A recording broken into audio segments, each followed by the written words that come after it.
នាងខ្ញុំសូមអនុញ្ញាតបន្តចាបន្តទៅទូគូទី96ដែលជាទូគូពិសេសកំសាន្តជលសាល្បីល្បាញណាស់ខ្សែទឹកខាងក្នុងកំសាន្តជលសានេះស្ថិតនៅក្នុងវត្តកំសាន្តខណ្ឌច្បារអំពៅដែលជាទូកឧបត្ថម្ភដ៏ខ្ពង់ខ្ពស់របស់សម្ដេចអគ្គមហាសេនាបតីតេជោហ៊ុនសែនចាដែលសម្ដេចលោកឧបត្ថម្ភដល់ទូកកំសាន្តជលសានេះហើយឥឡូវនេះគឺថាទូកកំសាន្តជលសាកំពុងតែមានព្រៀបខ្សែទឹកខាងក្រៅទូកដែលមានឈ្មោះថាសៀសែនជ័យបារមីដែលជះអញ្ជើញមកពីវត្តសាគរបរិយព្រែកលាវកងមាសពងចៅរបស់អង្គការអឹងសៀ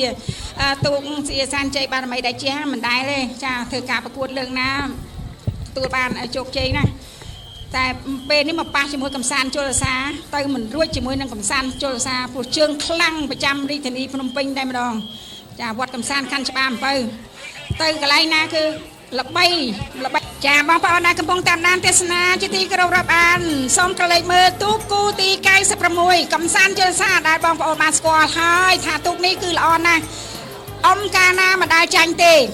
ចាឥឡូវប្រូទៅនៅខ្សែទឹកខាងក្រៅវិញម្ដងហើយកំសាន្តជលសាឧបត្ថម្ភដោយសម្ដេចអគ្គមហាសេនាបតីតេជោហ៊ុនសែននិងសម្ដេចគតិប្រតិបណ្ឌិតចាបានឧបត្ថម្ភនៅទូកកំសាន្តជលសានេះទូកនេះតាំងពីជ័យអោមកអត់ទាន់ចាញ់ម្ដងទេកំសាន្តជលសាលឿនណាស់ស្ថិតនៅក្នុងវត្តកំសាន្តខណ្ឌច្បារអំពៅឯខ្សែទឹកខាងក្នុងមានឈ្មោះថាសៀសែនជ័យបារមីដែលជះសៀសែនជ័យហ្នឹងក៏ជាទូកល្បីមួយដែរតែដល់ពេលមកប៉ះកំសាន្តជលសាដូចជាទ្រង់ចាញ់បងបន្តិច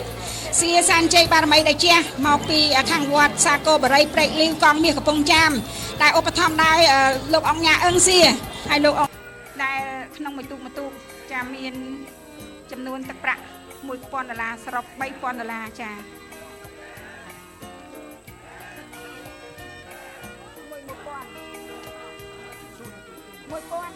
ចេះ1000តាពីនៅ1000នេះ5តាបងនិយាយចឹងតា$1000សរុបទាំងពីរហ្នឹងចា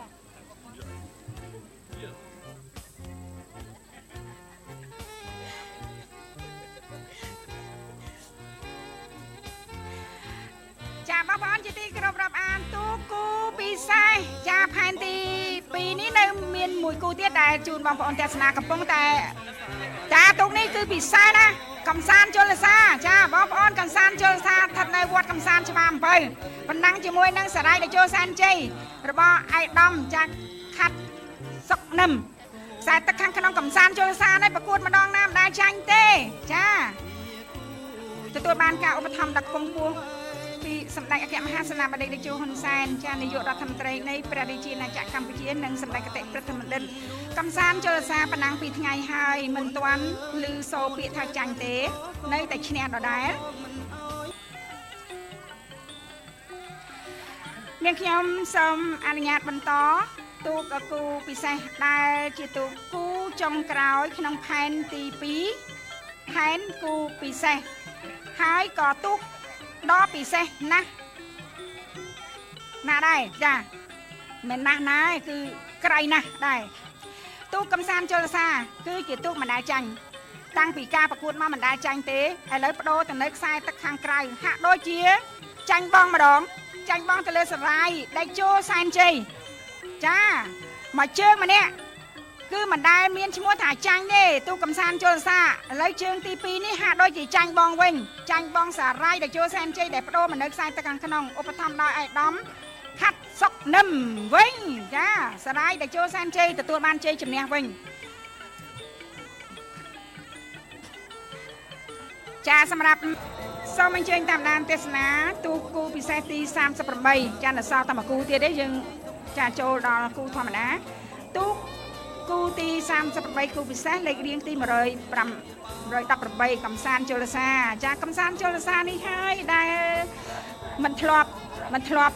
ចាញ់ទេប៉ុន្តែពីម្សិលគឺចាញ់ឈ្នះមួយជើងម្នាក់ឥឡូវបានមកប៉ះជាមួយនឹងយ៉ាណាដេរ៉ាសែនជ័យរបស់ឯកឧត្តមឈៀងវុនយ៉ាណាដេរ៉ាសែនជ័យក៏ជាទូកមួយល្អប្រហែលថ្ងៃនេះល្អតែឥឡូវនេះមកប៉ះកំសាន្តជលសាចាញ់តិចហើយ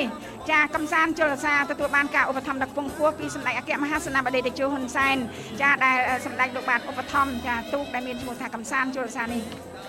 សូមអរគុណចា នឹងទូពិសេសជាបន្តទៀតដែលកំសាន្តជលសាឥឡូវបដូរទៅនៅខ្សែទឹកខាងក្រៅវិញម្ដងហើយកំសាន្តជលសានេះលឺល្បីជើងទី1ឈ្នះឥឡូវជើងទី2នេះហាក់ដូចជាមិនដឹងថាមិនទេបាទព្រោះថាយ៉ាណាដេរ៉ាសាច់ចាសម្រាប់ខេត្តកំពង់ធំឧបត្ថម្ភដោយអាដាមជាងមុនឧបត្ថម្ភដោយអាដាមជាងមុនសមាជិកគណៈកម្មការអចិន្ត្រៃយ៍របស់រដ្ឋសភានិងជាប្រធានគណៈកម្មការកិច្ចការបរទេសសហប្រតិបត្តិការអន្តរជាតិអាដាមជាងមុនលោកក៏បានឧបត្ថម្ភទូប្រសាទសម្បូរសែនជ័យផងដែរអេ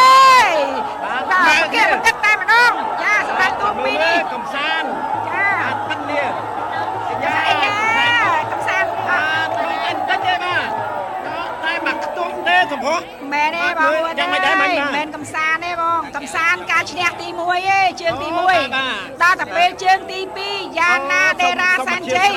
ឧបត្ថម្ភដោយជាងមុនចា